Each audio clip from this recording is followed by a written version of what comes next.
Hello दोस्तों, welcome to the daily brief, जहां हम मार्केट्स की सबसे बड़ी स्टोरीज और ट्रेंड्स को सिंप्लीफाई करते हैं।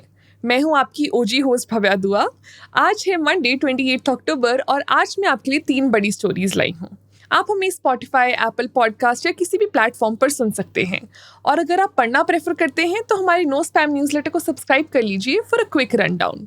सब लिंक्स आपको शो के डिस्क्रिप्शन में मिल जाएंगे। तो चलिए शुरू करते हैं।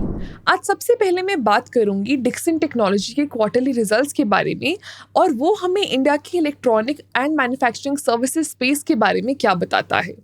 फिर हम डिस्कस करेंगे मिनरल स्पेस के बारे में और आखिरी में हम बात करेंगे आईटीसी के क्वार्टरली रिजल्ट्स के बारे में। एंड एज यूजुअल आज का डेली ब्रीफ एंड करने से पहले हम डिस्कस करेंगे कुछ इंटरेस्टिंग टिडबिट्स।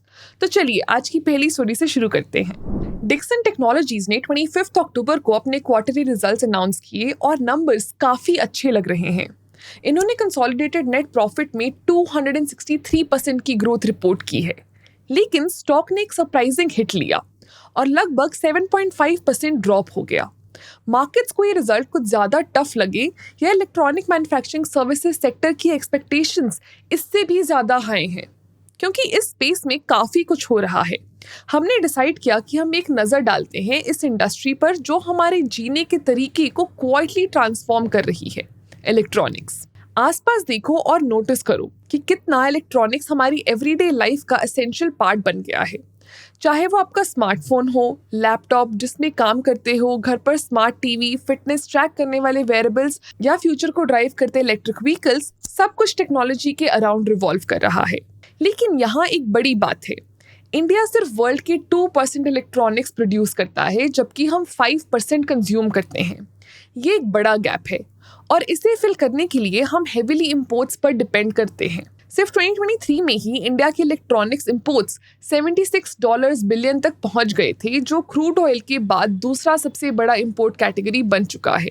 बेसिकली हम ग्लोबल सप्लाई चेन पर रिलाई करते हैं अपनी ग्रोइंग इलेक्ट्रॉनिक्स डिमांड्स को पूरा करने के लिए, जो हमें वल्नरेबल बनाता है। सप्लाई में कोई भी डिसरप्शन जैसे पैंडेमिक के टाइम हुआ था प्रॉब्लम्स क्रिएट कर सकता है, लेकिन गुड न्यूज़ ये है कि चीज़ें इंप्रूव हो रही हैं। इंडिया अब अपनी प्रोडक्शन को बढ़ा रहा है, इंपोर्ट्स को कम कर रहा है और एक्सपोर्ट्स को बूस्ट करने की कोशिश कर रहा है। प्रोजेक्शंस काफ़ी प्रॉमिसिंग हैं। तो इस स्टोरी में हम देखते हैं कैसे इंडिया एक नेट एक्सपोर्टर ऑफ इलेक्ट्रॉनिक्स बनने की तरफ बढ़ रहा है। सबसे पहले हम उस बड़ी प्रॉब्लम पर बात करते हैं, हमारी इंपोर्ट पर डिपेंडेंसी। अभी इंडिया अपने इलेक्ट्रॉनिक्स का लगभग 27% इंपोर्ट करता है। की कंपोनेंट्स जैसे सेमीकंडक्टर्स, पीसीबीज और डिस्प्लेज मोस्टली दूसरे कंट्रीज से आते हैं, जिसमें चाइना का कंट्रीब्यूशन 44% है। फाइनेंशियल ईयर 2022 में हमारे इंपोर्ट्स 3 लाख करोड़ तक पहुंच गए, जो बताता है कितना ज़्यादा हमारी डिपेंडेंसी एक्सटर्नल सोर्सेज पर है अपनी डिमांड को मीट करने के लिए। ये हैवी डिपेंडेंस सिर्फ ट्रेड बैलेंस को इम्पैक्ट नहीं करती, ये हमें जियोपॉलिटिकल रिस्क और सप्लाई चेन डिसरप्शंस के लिए भी वल्नरेबल बनाता है, जैसे पैंडेमिक के टाइम देखा था। लेकिन अच्छी बात यह है कि चीज़ें इंप्रूव हो रही हैं। फाइनेंशियल ईयर 28 तक इंडिया का इंपोर्ट डिपेंडेंसी 16% तक गिरने की उम्मीद है और इंपोर्ट्स 2 लाख करोड़ तक डिक्लाइन हो सकते हैं। वहीं एक्सपोर्ट्स भी बढ़ रहे हैं। फिलहाल एक्सपोर्ट्स टोटल प्रोडक्शन का सिर्फ 1% कंट्रीब्यूट करते हैं, लेकिन इसकी उम्मीद 44% CAGR पर ग्रो करने की है, जो फाइनेंशियल ईयर 28 तक 11 लाख करोड़ तक पहुंच सकते हैं और इंडिया के टोटल इलेक्ट्रॉनिक्स प्रोडक्शन का 39% बन सकते हैं। ये शिफ्ट एक सिग्निफिकेंट ट्रांसफॉर्मेशन को सिग्नल करता है। इंडिया स्टेडली अपनी रिलायंस इंपोर्ट्स पर कम कर रहा है और एक मेजर इलेक्ट्रॉनिक्स एक्सपोर्टर बनने की तरफ बढ़ रहा है। क्लियरली इंडिया सही स्टेप्स ले रहा है, लेकिन क्या ड्राइव कर रहा है इस शिफ्ट को? हम मानते हैं कि गवर्नमेंट का ह्यूज रोल है इस ट्रांसफॉर्मेशन में। पिछले कुछ सालों में पॉलिसी मेकर्स ने कई इनिशिएटिव्स लॉन्च किए हैं ताकि डोमेस्टिक प्रोडक्शन को एक्सेलरेट किया जा सके और ग्लोबल इन्वेस्टमेंट्स को अट्रैक्ट किया जा सके। चलो क्विकली मेजर इनिशिएटिव्स देखते हैं। Make in India which was launch in 2014। ये इनिशिएटिव इंडिया को एक ग्लोबल मैन्युफैक्चरिंग हब के रूप में प्रमोट करता है और डोमेस्टिक और इंटरनेशनल कंपनीज को प्रोडक्शन बेसिस सेट करने के लिए इनकरेज करता है। मोबाइल फोन और कंपोनेंट मैन्युफैक्चरिंग को बूस्ट करने के लिए स्पेशल फंड्स रिलीज किए गए। Next is phased manufacturing programme. PMP local production को इंसेंटिवाइज करता है। इंपोर्ट ड्यूटीज और ड्यूटी एग्जेम्पशंस के थ्रू, जिससे इंपोर्टेड कंपोनेंट्स पर रिलायंस कम हो। पहले ये मोबाइल फोन्स पर फोकस था, लेकिन अब ये और भी इलेक्ट्रॉनिक्स को कवर करता है। Production linked investment schemes which is PLI scheme, 1.95 lakh crore की ये स्कीम इंक्रीमेंटल इन्वेस्टमेंट्स को 14 सेक्टर्स में इंसेंटिवाइज करती है, जो प्रोडक्शन स्केल को ड्राइव करता है और इंडिया को ग्लोबली कंपेटिटिव बनाता है। स्पेक्स स्कीम, ये स्कीम इलेक्ट्रॉनिक्स कंपोनेंट्स और सेमीकंडक्टर्स के लोकल मैन्युफैक्चरिंग को सपोर्ट करने के लिए 25% कैपिटल इंसेंटिव्स ऑफर करती है। Next is electronics manufacturing clusters which is EMCs। EMCs specialised hubs हैं जो टॉप नॉच इंफ्रास्ट्रक्चर और फैसिलिटीज के साथ इन्वेस्टमेंट्स को अट्रैक्ट करते हैं। ये क्लस्टर्स मल्टीपल मैन्युफैक्चरर्स और सप्लायर्स के लिए एक कोलैबोरेटिव एनवायरनमेंट क्रिएट करते हैं जिसमें सब एफिशिएंटली ऑपरेट कर सके।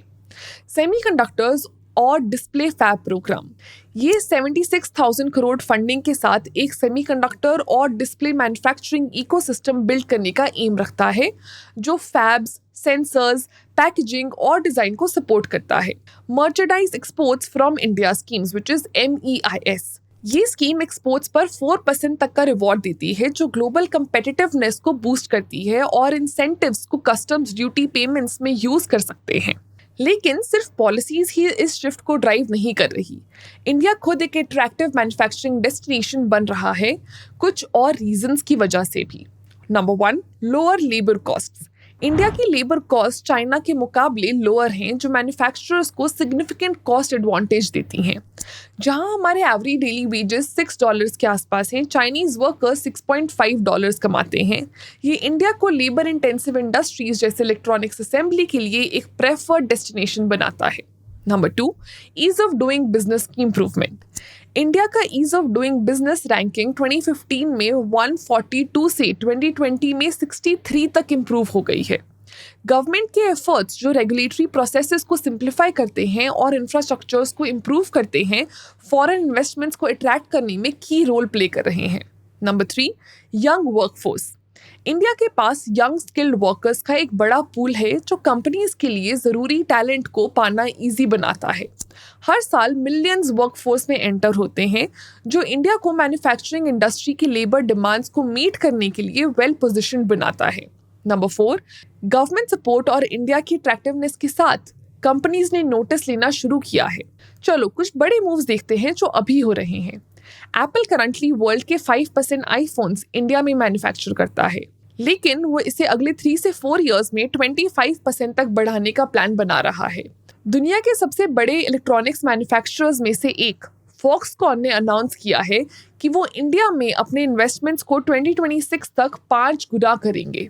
माइक्रॉन गुजरात में सेमीकंडक्टर्स और मैन्युफैक्चरिंग प्लांट सेट कर रहा है, जो इंडिया की चिप मेकिंग एम्बिशंस के लिए एक ह्यूज माइलस्टोन है।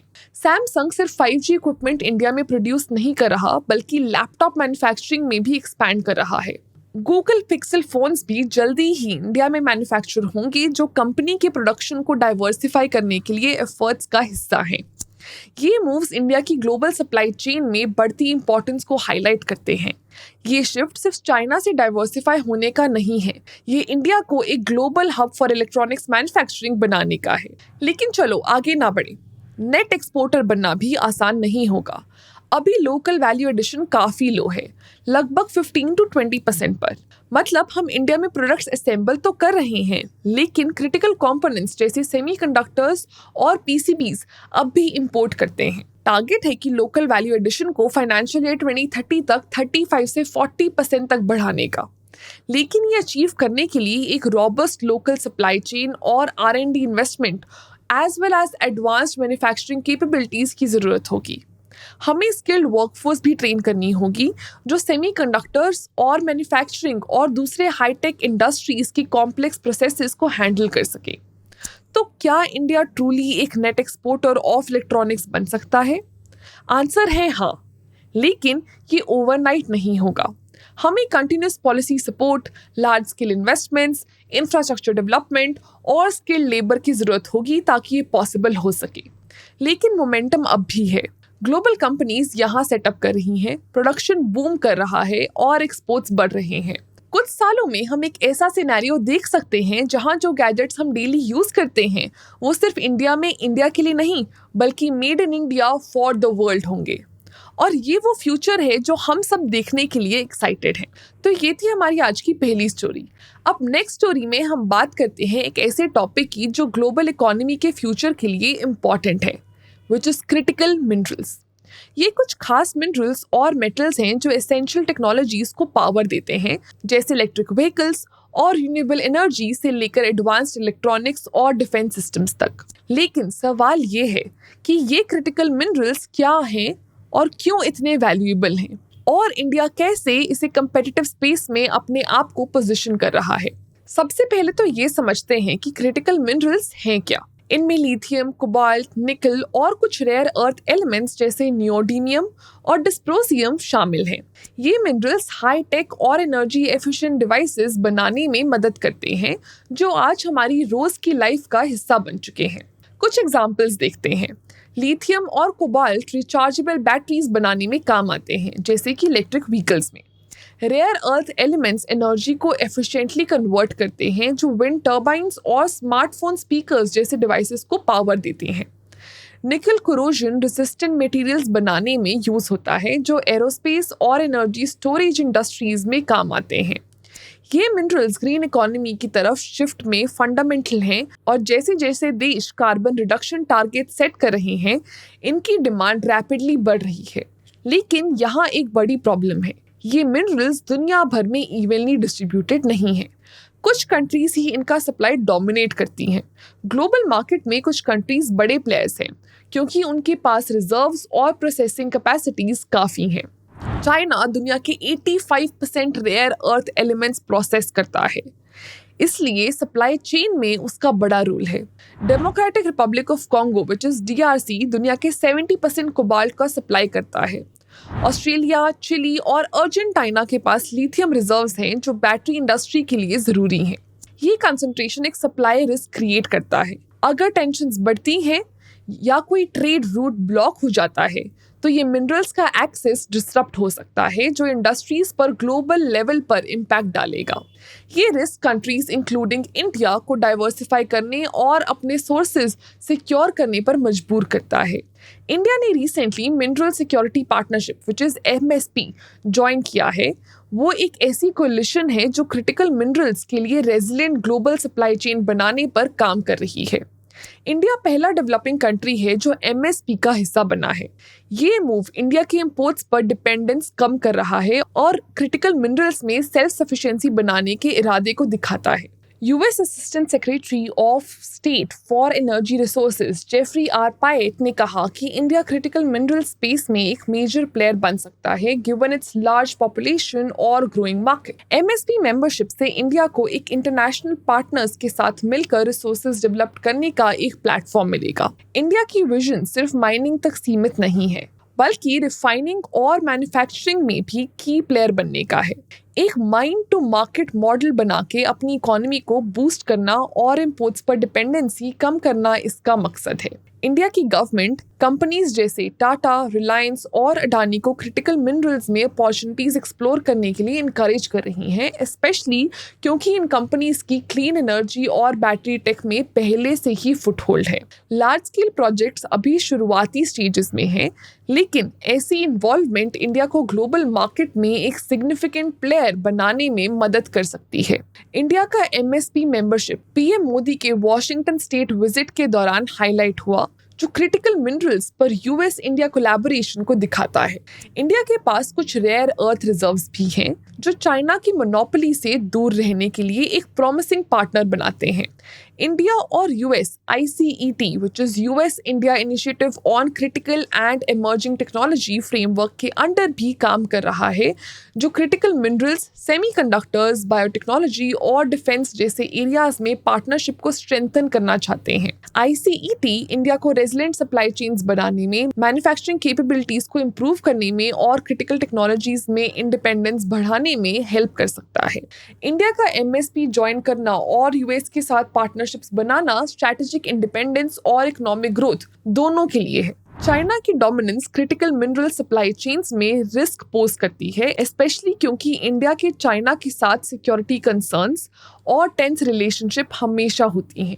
पार्टनरशिप्स बना के और अपने कैपेबिलिटीज को स्ट्रेंथन करके इंडिया अपने इंटरेस्ट्स को प्रोटेक्ट करना और एसेंशियल रिसोर्सेज की स्टेबल सप्लाई को इंश्योर करना चाहता है। यूएस भी चाइना पर अपनी रिलायंस को कम करने के लिए इंडिया को एक एलाई के रूप में देख रहा है, जो क्रिटिकल मिनरल्स और इमर्जिंग टेक में दोनों देशों के गोल्स के साथ अलाइन करता है। ये शेयर्ड इंटरेस्ट इंडिया के रोल को ग्लोबल सप्लाई चेन्स में स्ट्रॉन्ग बनाता है और उसकी स्ट्रैटेजिक रेजिलियंस को एनहांस करता है। आखिर में क्रिटिकल मिनरल्स का फोकस एनर्जी सिक्योरिटी और रेजिलियंस पर है। जैसे जैसे इंडिया अपने ambitious renewable energy goals pursue कर रहा है, सिर्फ इंपोर्ट्स पर रिलाई करना रिस्की हो सकता है। अगर क्रिटिकल मिनरल्स का सप्लाई डिस्टर्ब हो जाए तो ये प्लान्स डिरेल हो सकते हैं। इसलिए इंडिया के लिए अपने डोमेस्टिक कैपेबिलिटीज डेवलप करना जरूरी है। इंडिया का एमएसपी में इन्वॉल्वमेंट एक यूनिक पर्सपेक्टिव लेके आया है। एक डेवलपिंग नेशन के तौर पर जो सिग्निफिकेंट ग्रोथ पोटेंशियल रखते हैं, इंडिया एशिया, अफ्रीका और लैटिन अमेरिका में पार्टनरशिप्स में एक रिलेटेबल अप्रोच लाता है। ये इंडिया को एक ब्रिज बिल्डर और रिलायबल कोलैबोरेटर बनाता है। तो समरी में इंडिया का क्रिटिकल मिनरल्स पर फोकस हमारे फ्यूचर इकोनॉमिक स्टेबिलिटी को सेफगार्ड करना और ग्लोबल सप्लाई चेन शॉक्स के प्रति हमारी वल्नरेबिलिटी को कम करना है। एमएसपी ज्वाइन करके और यूएस के साथ टाइज स्ट्रेंथन करके इंडिया क्रिटिकल मिनरल स्पेस में एक की प्लेयर बनने की कोशिश में है। ये सब कुछ एक कंप्लीट और सेल्फ सस्टेनिंग इंडस्ट्री क्रिएट करने की तरफ एक मूवमेंट है जो ईवी से लेकर एडवांस डिफेंस सिस्टम्स तक को सपोर्ट कर सके। तो ये थी हमारी आज की दूसरी स्टोरी। अब चलिए डिस्कस करते हैं आईटीसी इंडिया के क्वार्टरली रिजल्ट्स। आईटीसी, जो इंडिया का एक सबसे बड़ा बिजनेस कॉन्ग्लोमरेट है, ने रिसेंटली अपने सितंबर 2024 क्वार्टर के रिजल्ट्स अनाउंस किए। ये सिर्फ शेयर होल्डर्स के लिए फाइनेंशियल न्यूज़ नहीं है, क्योंकि आईटीसी के साइज की वजह से इनके रिजल्ट्स हमें इंडिया की इकोनॉमी के बारे में भी काफ़ी कुछ बताते हैं। कॉन्टेक्स्ट के लिए आईटीसी का बिजनेस काफ़ी सेक्टर्स में फैला हुआ है, सिगरेट से लेकर एफएमसीजी, एग्रीकल्चर, होटल्स और पेपर प्रोडक्ट्स तक। तो जब हम आईटीसी के परफॉर्मेंस को देखते हैं तो हमें इन इम्पॉर्टेंट सेक्टर्स में ट्रेंड्स का आइडिया मिल जाता है। इस क्वार्टर में आईटीसी का total revenue more than 20,000 crore था, जो पिछले साल के इसी पीरियड से 16% ज़्यादा और पिछले क्वार्टर से 12.6% का जंप है। प्रॉफिट्स की साइड पर देखें तो आईटीसी ने मोर देन 5,000 करोड़ का profit after tax which is PAT report किया, जो लास्ट ईयर के 4,927 करोड़ और लास्ट क्वार्टर के 4,917 करोड़ से थोड़ा ज्यादा है। अब समझते हैं कि इन नंबर्स को ड्राइव कौन कर रहा है। सेगमेंट बाय सेगमेंट हम शुरुआत करते हैं आईटीसी के सबसे रेवेन्यू जनरेटिंग सेगमेंट से, सिगरेट्स, और फिर एफएमसीजी, एग्रीकल्चर, होटल्स और पेपर तक पहुंच जाएंगे। सिगरेट्स आईटीसी का सबसे प्रॉफिटेबल बिजनेस है। लीफ टोबैको कॉस्ट बढ़ने के प्रेशर के बावजूद ये सेगमेंट काफी रेजिलेंट रहा है। इस क्वार्टर में सिगरेट रेवेन्यू 8,000 करोड़ क्रॉस कर गया है, जो पिछले साल के कंपैरिजन में 7.3% ज्यादा है। पर कॉस्ट क्यों बढ़ रही हैं? वेल, 3 मेन रीजंस हैं। Number 1, unseasonal rains. Excess rain की वजह से लीफ टोबैको की क्वालिटी और क्वांटिटी दोनों कम हो गई हैं। Number 2, supply chain delays. Processing और ट्रांसपोर्टेशन में डिले से हाई क्वालिटी टोबैको और महंगा हो गया है। Number 3, rising export demand. Indian tobacco की ओवरसीज डिमांड बढ़ रही है, तो लोकल कंपनीज के लिए ये कम अवेलेबल है। इन चैलेंजेस के बावजूद आईटीसी अपनी मार्केट लीडरशिप मेंटेन कर रहा है। प्रीमियम सिगरेट ब्रांड्स जैसे क्लासिक कनेक्ट और गोल्ड फ्लेक सोशल पर फोकस करके आईटीसी कुछ कॉस्ट इंक्रीजेस को ऑफसेट कर पा रहा है। प्रीमियम प्रोडक्ट्स में हायर प्राइसिंग का ऑप्शन होता है, जो प्रॉफिट्स मेंटेन करने में हेल्प करता है। अब आगे बढ़ते हैं एफएमसीजी सेगमेंट पर, जो आईटीसी का वो बिजनेस है जिसमें डेली यूज आइटम्स जैसे फूड, पर्सनल केयर और भी चीजें शामिल होती हैं। इस सेगमेंट ने मोर देन 5,500 करोड़ का रेवेन्यू जनरेट किया है, जो पिछले साल से 5.4% ज्यादा है। लेकिन यहाँ एक इंटरेस्टिंग पॉइंट है। पिछले साल स्कूल्स के रीओपन होने पर नोटबुक्स की डिमांड काफी बढ़ गई थी, जो एक हाई बेस क्रिएट करता है, और इस साल की ग्रोथ उसके कंपैरिजन में थोड़ी कम लगती है। हाई बेस इफेक्ट का सिंपल मतलब है कि अगर पहले के पीरियड में सेल्स काफी हाई थी, तो अब के पीरियड उसके कंपैरिजन में वीक लग सकता है। इवन अगर बिजनेस ठीक चल रहा हो। नोटबुक की डिमांड की वजह से लास्ट ईयर एक हाई बेस बन गया था। नोटबुक इम्पैक्ट को अगर साइड में रखें तो आईटीसी का एफएमसीजी सेगमेंट एक्चुअली 7% ग्रो हुआ है, लेड बाय प्रोडक्ट्स लाइक आशीर्वाद आटा, सनफीस्ट बिस्किट्स और बिंगो। आईटीसी का फोकस क्विक कॉमर्स पर भी है। ये एक ट्रेंड है जिसमें लोग एसेंशियल एप्स जैसे ब्लिंकिट और स्विगी इंस्टामार्ट पर ऑर्डर करते हैं। आईटीसी ने अपने प्रोडक्ट्स को इन प्लेटफॉर्म्स के लिए अडेप्ट किया है और ये सेगमेंट भी ग्रो कर रहा है। अब एग्री बिजनेस सेगमेंट पर आते हैं, जो आईटीसी का मेजर रेवेन्यू ड्राइवर है और टोटल रेवेन्यू का लगभग 28% कंट्रीब्यूट करता है। इस क्वार्टर में सेगमेंट का रेवेन्यू मोर देन 5700 करोड़ था, जो पिछले साल से 47.1% ग्रोथ है।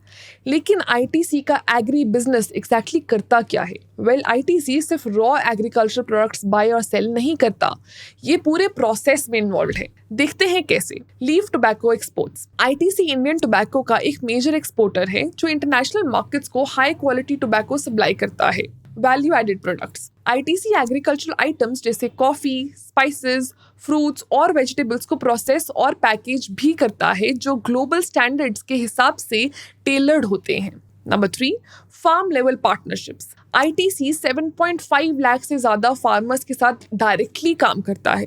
क्लाइमेट स्मार्ट फार्मिंग प्रैक्टिसेस सिखा के आईटीसी फार्मर्स को बेटर क्वालिटी क्रॉप्स उगाने में मदद करता है, जो फार्मर्स और आईटीसी दोनों के लिए ही फायदेमंद है।